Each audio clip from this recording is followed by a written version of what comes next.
Buenos días. Esta es la materia práctica 2 del Derecho Semipresencial de la UNEYE San Carlos. Estamos en la unidad 1 y vamos a tratar este video con el siguiente contenido. Aspectos introductorios y maneras o formas de redacción jurídica. Escritos, diligencias y diferencias. Procedimiento administrativo, denuncia y solicitud, auto, escrito de descargos. Hablaremos del acto administrativo y los recursos de reconsideración, jerárquico y de revisión en el procedimiento administrativo. El equipo está conformado por Itamar Montilla, Laura Sequera, Yuir Mejía y Donato Vilani. El profesor es Eduardo Cardona.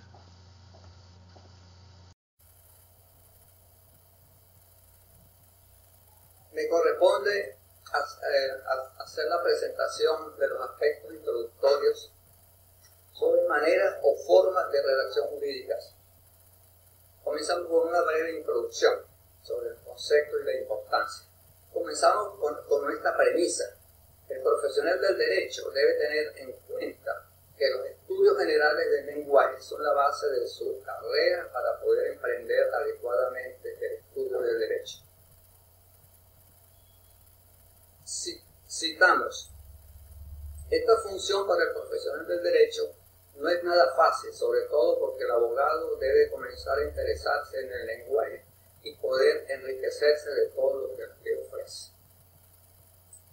Nuestro compromiso con este video no se pretende dar solución al problema de la redacción, pero se podrán dar algunas ideas y recomendaciones que se deben tener en cuenta para mejorar la calidad de su redacción en varios de los documentos jurídicos de que se trata. Comenzamos por dar un concepto. ¿En qué consiste la redacción de documentos jurídicos? Una primera noción. Redactar es expresar y desarrollar por escrito ideas previamente pensadas. Por ende, se deben incluir todas las ideas, sin excepción, y luego se seleccionan y organizan las que resulten más adecuadas para la elaboración de la composición. En el ámbito jurídico, es el modo a través del cual el profesional del derecho ejerce sus facultades jurídicas. En este ámbito se requiere una comunicación clara y eficaz que permita conocer con certeza las situaciones de los diversos sujetos y las incidencias que le afectan. Una elemental manifestación de justicia es que los documentos jurídicos producidos en el ejercicio de la autoridad o de cualquier otra función pública resulten fácilmente inteligibles para los interesados y que expongan inequívocamente cuánto deben decir. Mediante ellos se crean, modifican o extinguen situaciones jurídicas, se ordenan conductas, se resuelven conflictos, se adoptan resoluciones vinculantes, se conceden o se deniegan peticiones, se informa sobre cuestiones con relevancia jurídica, se declaran hechos y derechos, se formalizan acuerdos, se imponen o se cancelan deberes y obligaciones, etc. ¿En qué consiste la redacción de documentos jurídicos? La redacción de escritos jurídicos se refiere al conjunto de escritos que presentan los abogados utilizando terminología adecuada. Estos escritos deben redactarse de manera correcta, lo cual significa que no basta que se presenten con buena ortografía, sino que además tienen que estar bien argumentados tomando como base las leyes vigentes. En el aspecto jurídico, la redacción se hace imprescindible y fundamental al momento de tramitar cualquier documento legal, el cual se deberá caracterizar por ser excelentemente redactado, de modo que sea tramitado, aceptado y registrado ante los organismos competentes según lo establecido en la ley. Al respecto, la Constitución de la República Bolivariana de Venezuela, como norma suprema, establece en lo concerniente a la administración pública, en su artículo 137, lo siguiente, abro comillas: la administración pública se fundamenta en los principios de celeridad, eficacia, eficiencia, transparencia, cierro comillas. Por otro lado, la LOAD nos refiere en el artículo 10, dentro de los principios que rigen la actividad administrativa, estos mismos principios establecidos por la Constitución. Jorge Mira nos propone una guía sobre el lenguaje apropiado a los documentos jurídicos. Estos deben ser claros, ordenados, concisos, precisos, completos y de forma elegante. También David Misari nos refiere dos elementos clave para la eficacia de la redacción jurídica. Esos aspectos fundamentalmente se refieren a los criterios de la redacción jurídica y a la eficiencia en la redacción de documentos. A continuación, quisiera hacer algunos comentarios en base a lo expresado por estos autores en una especie de resumen, pues realmente es un tema bastante largo. La palabra escrita es el principal elemento del lenguaje jurídico. Por este modo, es de suma importancia para redactar los documentos con una coherencia pertinente. Cuando hablamos de coherencia pertinente, nos estamos refiriendo a la forma de organización, de estructura gramatical que debe reinar en cualquier documento. Estructura desde el punto de vista gramatical como desde el punto de vista de la sintaxis. Desde ese punto de vista tenemos que tomar en consideración lo que son los aspectos de la construcción de las oraciones, el verbo, los sustantivos y fundamentalmente también lo que sería la ortografía. Una buena ortografía es muy importante también, y sobre todo al redactar documentos tenemos que tomar en cuenta a quién va dirigido el documento, pues precisamente estos elementos se van a poner de manifiesto a través de lo que sería la persona, el usuario del documento. La redacción jurídica debe poseer dos instrumentos: las reglas de gramática y el estilo. Es lógico que para poder redactar correctamente hay que conocer las reglas de la lengua y así poder construir proposiciones coherentes, como ya lo hemos dicho, sobre todo a través de lo que son las proposiciones y lo que son las oraciones. Una buena redacción jurídica debe constar de oraciones cortas y claras, un uso correcto de la terminología jurídica en su sentido propio y no contener palabras ambiguas u oscuras que dificulten su comprensión e interpretación. En este sentido también tenemos que tomar en consideración lo que se llama ordenar el contenido de lo que sería el documento. En cuanto a lo que significa la parte de la articulación, la estructura lógica tiene que ser breve, con nivel de exactitud, evitar el lenguaje superfluo. En muchas situaciones también se requiere que se haga una lectura previa de lo que se va a redactar, hacer un esquema mental, luego hacer una propuesta de un borrador y posteriormente hacer el escrito ya de manera definitiva, tomando en consideración estas reglas. Finalmente, quisiera decir lo siguiente, un dicho: el derecho ha de ser siempre un idioma bien hecho, el arte de justicia, es decir, claramente el derecho.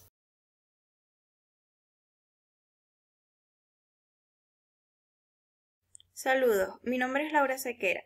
Continuando con la presentación, les disertaré un poco sobre los escritos y diligencias, el procedimiento administrativo, la denuncia y los autos. En este sentido, la doctrina ha definido la diligencia como un documento suscrito de forma conjunta con el secretario del tribunal en horas de despacho. Esto para hacer una petición o dejar constancia expresa de una situación determinada y que debe ser revisada por el juez o jueza de la causa para su pronunciamiento. Estas no requieren de muchas formalidades, ya que al ser redactadas de forma manuscrita en la sede del tribunal, pueden limitarse a expresar de forma directa el objeto de la misma, con una breve descripción de la fecha, día y hora en que se realiza. Por otra parte, los escritos son documentos formales dirigidos al juez o jueza de la causa y entregados al secretario también en horas de despacho. Estos están relacionados generalmente con los actos más trascendentales de las partes de un juicio, y la incorporación de estos al expediente es indispensable para la continuación de la causa sometida al conocimiento del juzgador. En relación a las diferencias entre los escritos y las diligencias, se puede destacar que el escrito supone la identificación del tribunal al que va dirigido y la plena identificación de las partes, mientras que la diligencia, al realizarse en la sede del juzgado, no necesita identificarlo, pero sí se debe señalar el carácter con que actúa el solicitante. El escrito implica una mayor formalidad en su redacción, mientras que la diligencia suele ser breve y precisa.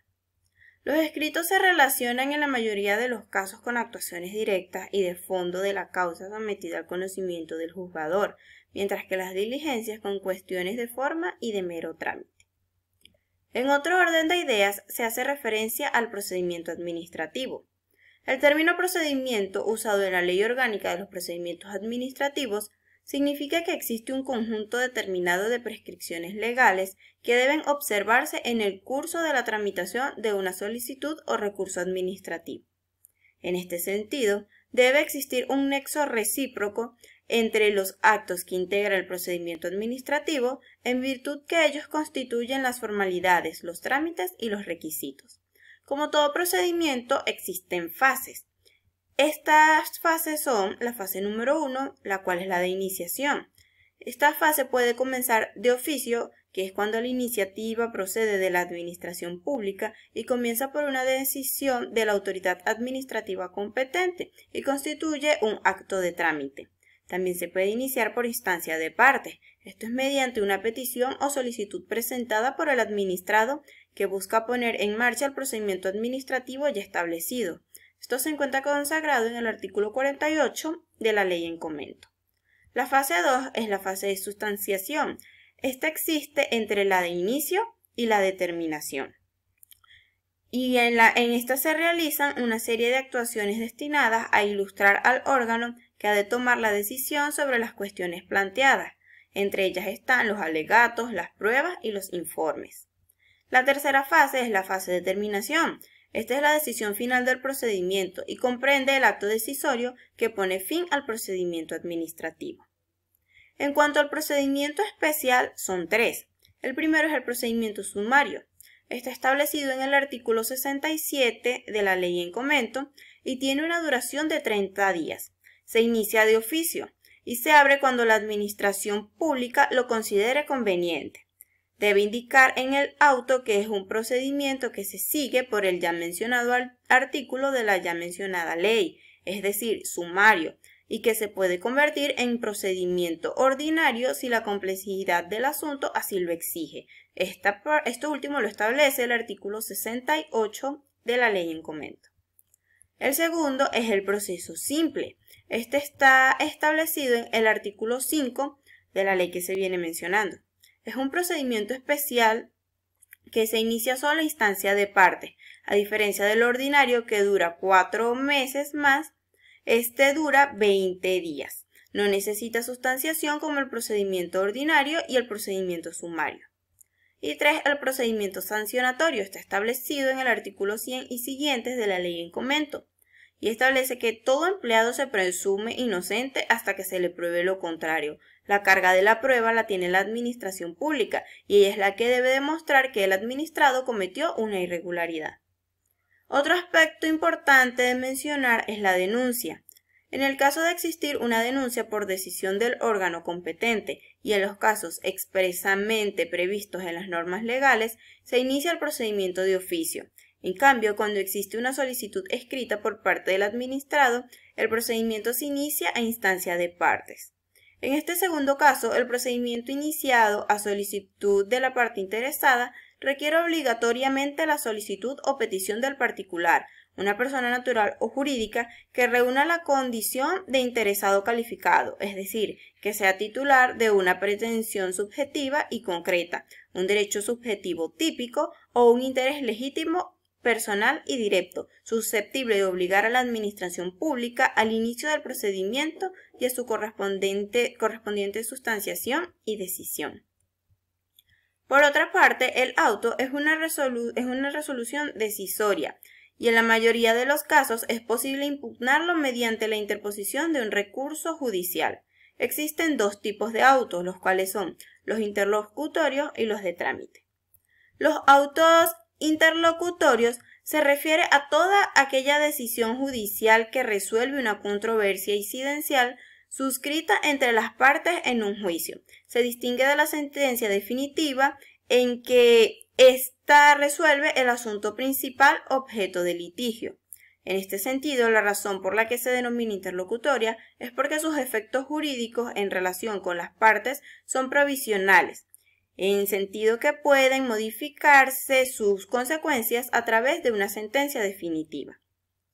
En este sentido, los autos de trámite son los procesos con los que se inicia tanto la fase de inicio, valga la redundancia, como la de sustanciación del procedimiento administrativo. Es decir, existe el auto o decisión de abrir el procedimiento administrativo sancionatorio y el auto de sustanciación. Los autos de sustanciación son simples decisiones de actos o solicitudes sencillas sin exigencias de motivación, que no repercuten mayor trascendencia dentro del proceso, lo cual les permite ser analizadas nuevamente y ser decididos sin complicaciones, ratificando o cambiando su opinión. También se encuentran los autos motivados, los cuales son trascendentales porque deciden actos importantes dentro del proceso. Estos tienen la facultad de cambiar situaciones procesales y hasta extraprocesales de las partes. Incluso con ellos se puede llegar a finalizar el proceso. Es el caso del sobreseimiento definitivo. Entonces, sobre la base de la naturaleza en la que se decida, los obliga a ser autos motivados con características similares a una sentencia.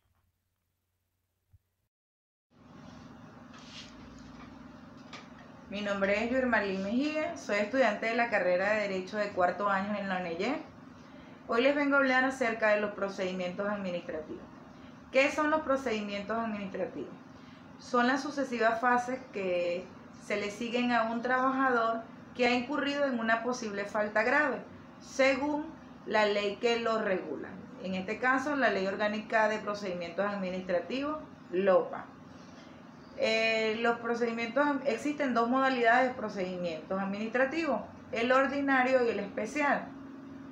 El ordinario que se da a solicitud de parte interesada o mediante solicitud de oficio. Esto quiere decir que puede ser el empleado quien inicie o la administración pública mediante la recepción de una denuncia que dará inicio a la apertura del procedimiento administrativo. Esta tiene una duración de 2 más 4 meses. El especial es a plazo mínimo de días. Dentro de ellos tenemos el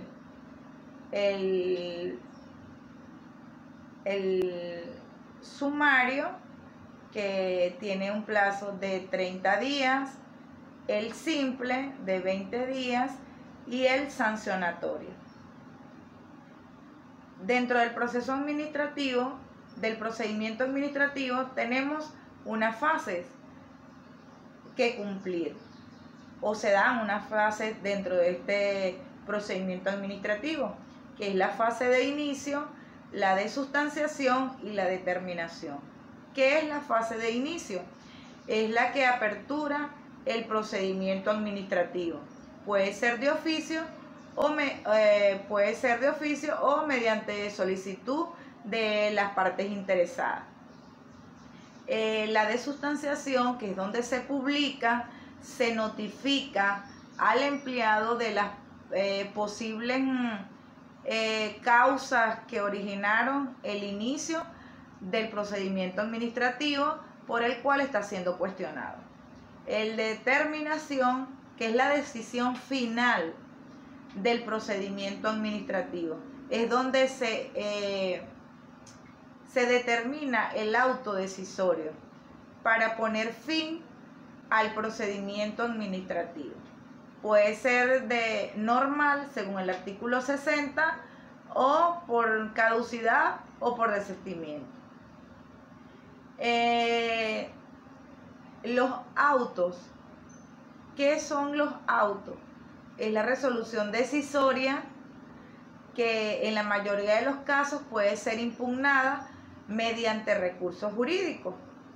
Existen tres tipos de autos: el auto de trámite, el de sustanciación y el interlocutorio. El auto de trámite es un documento simple que se introduce al inicio del procedimiento administrativo o cuando pasa de una fase a otra. El interlocutorio, el de sustanciación, perdón, que son decisiones motivadas, es donde se notifica y se da la oportunidad de que el empleado presente los argumentos necesarios y hasta presentar un testigo que dé fe de las pruebas que él está presentando. Se le facilita el expediente. Y el interlocutorio, que son decisiones motivadas. En este caso ya son decisiones basadas en los hechos y este pone fin al procedimiento administrativo. Para continuar tenemos lo que es el escrito de descargo. ¿Qué es el escrito de descargo? Es un documento que se realiza al empleado donde se informa de las causas de los hechos supuestos que dieron inicio a la apertura del procedimiento administrativo. Este escrito debe cumplir con unos requisitos. Debe llevar en encabezado que la identificación de la institución quien emite los hechos, debe ir de forma clara las posibles causas por las cuales está siendo cuestionado el empleado, los derechos, las pruebas presentadas por y argumentos presentados en el momento que fue iniciado el procedimiento, el lugar, la fecha y la firma de quien emite. Este escrito de descargo también cumple un procedimiento administrativo. Quien inicia el procedimiento es el jefe inmediato, mediante solicitud de oficio al Departamento de Recursos Humanos o al gerente de Recursos Humanos. Este remite al de consultoría jurídica, al consultor jurídico, para que éste determine si cumple con los requisitos establecidos por la ley que regulan este tipo de procedimientos, y una vez que él determina que todo está enmarcado dentro de la LOPA, remite al jefe de la entidad pública, quien es el encargado de emitir el auto decisorio, es decir, el auto sancionatorio, la decisión final del procedimiento administrativo. ¿Qué es un acto administrativo? Según el artículo 7 de la misma ley, los actos administrativos son actos jurídicos de un organismo del Estado que expresa su voluntad de manera unilateral, extrema y concreta para decidir sobre el proceso.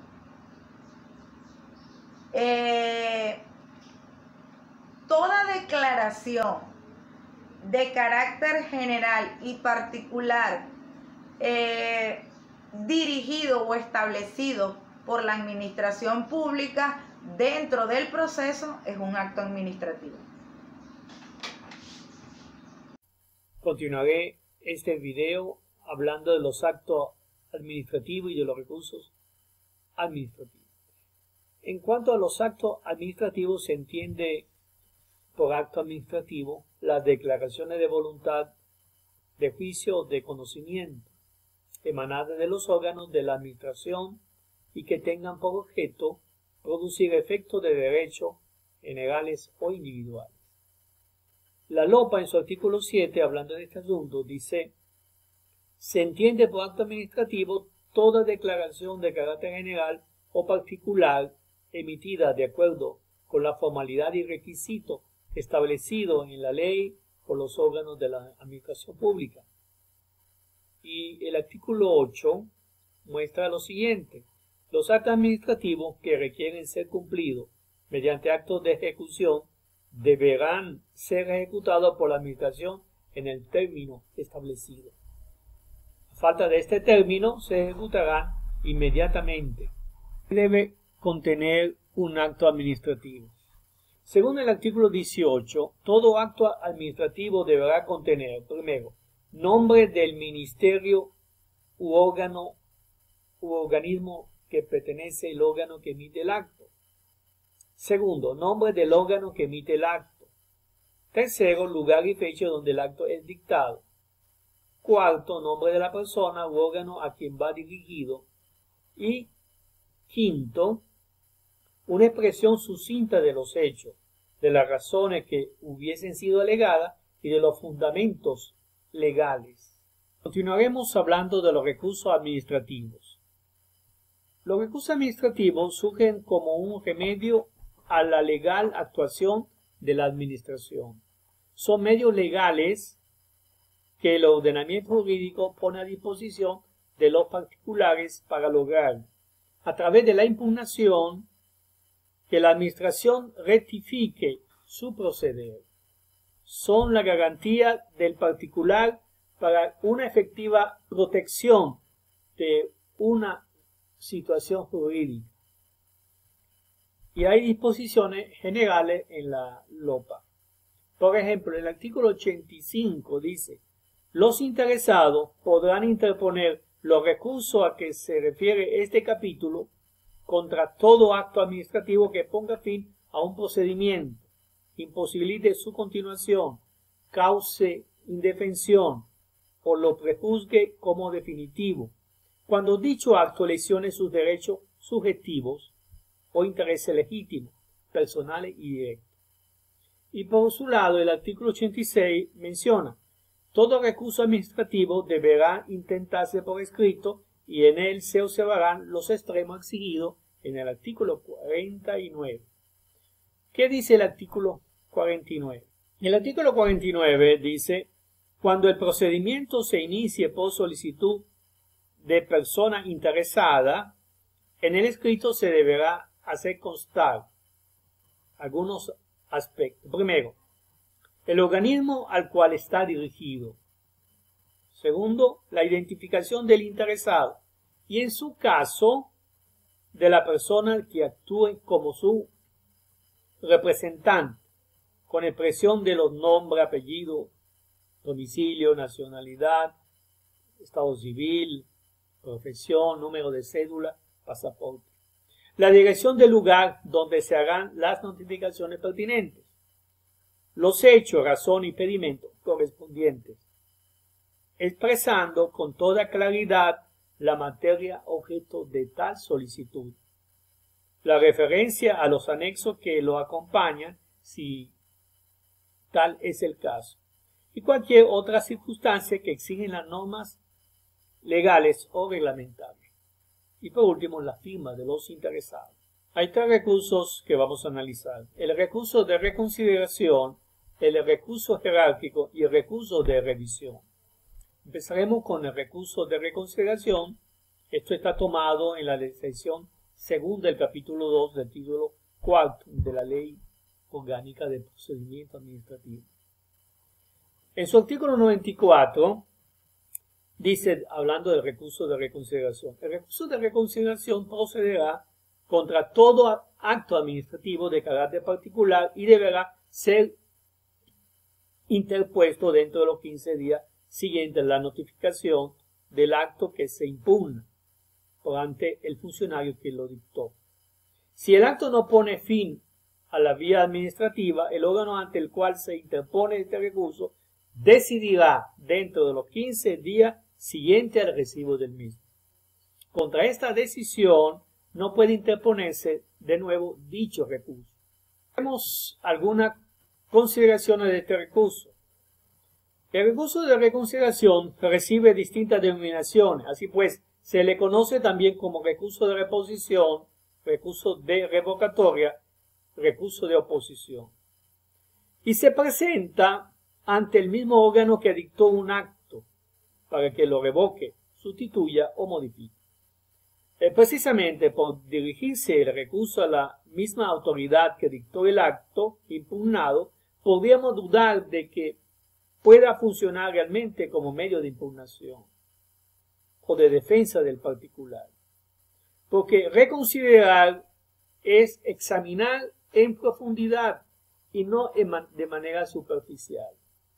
El recurso jerárquico puede definirse como la reclamación que se promueve para que el superior jerárquico del autor del acto que se cuestiona, examinando este acto, lo modifique o lo extinga, siguiendo para ello el procedimiento expresamente establecido de las normas vigentes. El artículo 95 en este asunto dice: el recurso jerárquico procederá cuando el órgano inferior decida no modificar el acto de que es autor en la forma solicitada en el recurso de reconsideración. Entonces el interesado podrá, dentro de los 15 días siguientes a la decisión a la cual se refiere el párrafo anterior, interponer el recurso jerárquico directamente ante el ministro. Y por último tenemos el recurso de revisión. Puede definirse el recurso de revisión como un recurso extraordinario o excepcional que procede únicamente contra actos administrativos firmes cuando concurren algunas de las circunstancias previstas en la ley. Y en su efecto el artículo 97 dice: el recurso de revisión contra los actos administrativos firmes podrá intentarse ante el ministro respectivo en los siguientes casos. 1. Cuando hubieran aparecido pruebas esenciales para la resolución del asunto, no disponible para la época de la tramitación del expediente. Cuando en la resolución hubieran influido en forma decisiva documento o testimonio declarado falso por sentencia judicial definitivamente firme. Y tercero, cuando la resolución hubiese sido adoptada por cohecho, violencia, soborno u otra manifestación fraudulenta y ello hubiera quedado establecido en sentencia firme. Bien, este ha sido todo nuestro video. Gracias.